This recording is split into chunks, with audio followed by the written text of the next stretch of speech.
இங்கே பாருங்க இந்த ஒயிட் ஸ்ட்ராபெரி இது வந்து ரொம்ப ரேராக கிடைக்கிற ஸ்ட்ராபெரி வெரைட்டிங்க. இதோட பேர் பார்த்தீங்கன்னா சென்டர் ஃப்ரெஷ்ஷு. இது வந்து ரொம்பவும் இனிப்பு சுவை கொண்டது. நம்ம ஊர்ல எல்லாம் கிடைக்கிற குண்டு மாம்பழம் ஒட்டு மாம்பழம் மாதிரி இல்லாமல் இதோட ஷேப்பு பாருங்க வித்தியாசமாக இருக்குது பார்த்தீங்களா. இது பார்க்கறதுக்கு மிளகா மாதிரியே இருக்கிறதுனால இதுக்கு பேரே வந்து பார்த்தீங்கன்னா சில்லி மேங்கோங்க. பாருங்க வித்தியாசமாக இருக்குது. இருக்கிற பெரிஸ் வெரைட்டிலே பார்த்தீங்கன்னா ராஸ்பெரி தாங்க ரொம்ப பியூட்டிஃபுல்லாக இருக்கும். இவங்க எவ்வளோ அழகாக வந்து பெரிஸை ஹார்வெஸ்ட் பண்ணுறாங்க பாருங்கள்.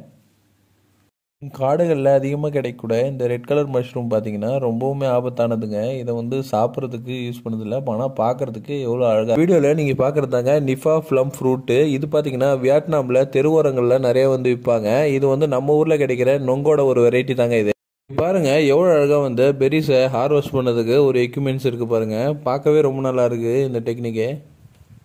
நம்ம ஊர்ல எல்லாம் வந்து பார்த்தீங்கன்னா வெள்ளை முள்ளங்கி பார்த்துருப்போம். இங்கே பாருங்க முள்ளங்கி எல்லாம் வந்து விதவிதமான கலரில் இருக்கு. பச்சை முள்ளங்கி, பீட்ரூட் கலர் முள்ளங்கி இந்த மாதிரிலாம் கிடைக்குது. இந்த வெளிநாட்டில் தாங்க இந்த மாதிரி அதிகமாக கிடைக்குது.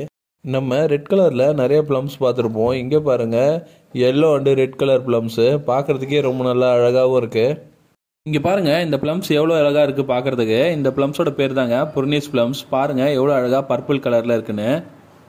நம்ம எல்லாருமே வந்து ப்ரௌன் கலர் பொட்டேட்டோ பார்த்துருப்போம். இவங்க பாருங்க பர்பிள் கலரில் பொட்டேட்டோ வந்து ஹார்வெஸ்ட் பண்ணியிருக்காங்க. இது வந்து ஜெனடிகலி மாடிஃபிகேஷன் பொட்டேட்டோ தாங்க. இந்த வீடியோவில் பாருங்க நம்ம எப்பயுமே வந்து பப்பாளி காயில் கீறி விட்டா பால் வந்து பார்த்துருப்போம். ஆனால் இங்கே பாருங்க பழத்துல இருந்து பால் வருது. இது வந்து போயிங்க. இது வந்து இன்ஜெக்ஷன் மூலயமா வந்து பாலை உள்ளே ஏற்றி இந்த மாதிரி கட் பண்ணும்போது பால் வர மாதிரி ரெடி பண்ணியிருக்காங்க.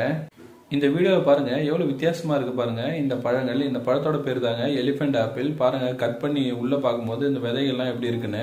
இந்த வீடியோல எவ்வளோ அழகாக வந்து தக்காளி காய்ச்சி தொங்குது பாருங்க கொடியில. இது வந்து செரி டொமேட்டோங்க. இது வந்து ஃபுல்லா வந்து சாஸ்க்காக யூஸ் பண்ற தக்காளிங்க. எவ்வளோ அதிகமாக வந்து ஹார்வெஸ்ட் பண்ணியிருக்காங்க பாருங்க. நெல்லிக்காயை நீங்க பச்சை கலர்ல பார்த்துருப்பீங்க. இந்த வீடியோல பாருங்க சிகப்பு கலர்ல இருக்கு. இதுவும் வந்து நெல்லிக்காயில ஒரு வெரைட்டி தாங்க. பாருங்க எவ்வளோ அழகாக வந்து எடுக்கிறாங்கன்னு. இந்த வீடியோவில் பாருங்க எவ்வளோ பெரிய சைஸ் வெள்ளரிக்காயின்னு. பார்க்கவே ரொம்ப நல்லா இருக்கு. இந்த சைஸ்ல நான் வெள்ளரிக்காய் பார்த்துலங்க. நீங்க எங்கேயோ பார்த்துருந்தீங்கன்னா மறக்காம கமெண்ட் பண்ணுங்க. இந்த வீடியோவில் பாருங்க எவ்வளோ நிறைய லிச்சி பழங்கள் இருக்குன்னு. இது நிறைய வந்து அறுவடை பண்ணியிருக்காங்க. பார்க்கவும் ரொம்ப நல்லா இருக்கு. இந்த லிச்சி பழத்தில் நிறைய சத்துக்கள் இருக்கு. கிடைச்சா மறக்காம வாங்கி சாப்பிடுங்க. இந்த வீடியோவில் பாருங்க எவ்வளோ நீளமான வாழைத்தாருன்னு. இது பார்க்கறதுக்கே ரொம்ப ஆச்சரியமாகவும் இருக்கு. அதுலேயும் பாருங்க எவ்வளோ நீளமாக வந்திருக்குன்னு. இந்த கிவி பழத்தை கிரீன் கலர் தாங்க நம்ம அதிகமாக பார்த்துருப்போம். ஆனால் வந்து நியூசிலாந்தில் மட்டும்தான் இந்த கோல்டன் கிவி பழம் அதிகமாக கிடைக்குது. இதுவும் வந்து ரொம்ப ஜூஸியாகவும் விதைகள் வந்து ரொம்ப கம்மியாகவும் இருக்குங்க இந்த பழத்தில். இந்த வீடியோவில் பாருங்கள் இந்த ட்ராகன் ஃப்ரூட்ஸு எவ்வளோ அழகாக வந்து விளைஞ்சிருக்கு பாருங்கள் செடியில். இந்த ஒயிட் ட்ராகன் ஃப்ரூட்டை பார்த்தாலே சூப்பராக இருக்குங்க. இங்கே பாருங்க இந்த ஃப்ரூட்ஸ் பார்க்கறதுக்கு முட்டையோட மஞ்சக்கரு மாதிரி இருக்கு இல்லையா. இதனோட பேரே வந்து பார்த்தீங்கன்னா எக் ஃப்ரூட் தாங்க. பாருங்க எவ்வளோ அழகாக இருக்குன்னு. இது பிரிக்கும் போதே முட்டையோட மஞ்சக்கரு மாதிரியே இருக்கு.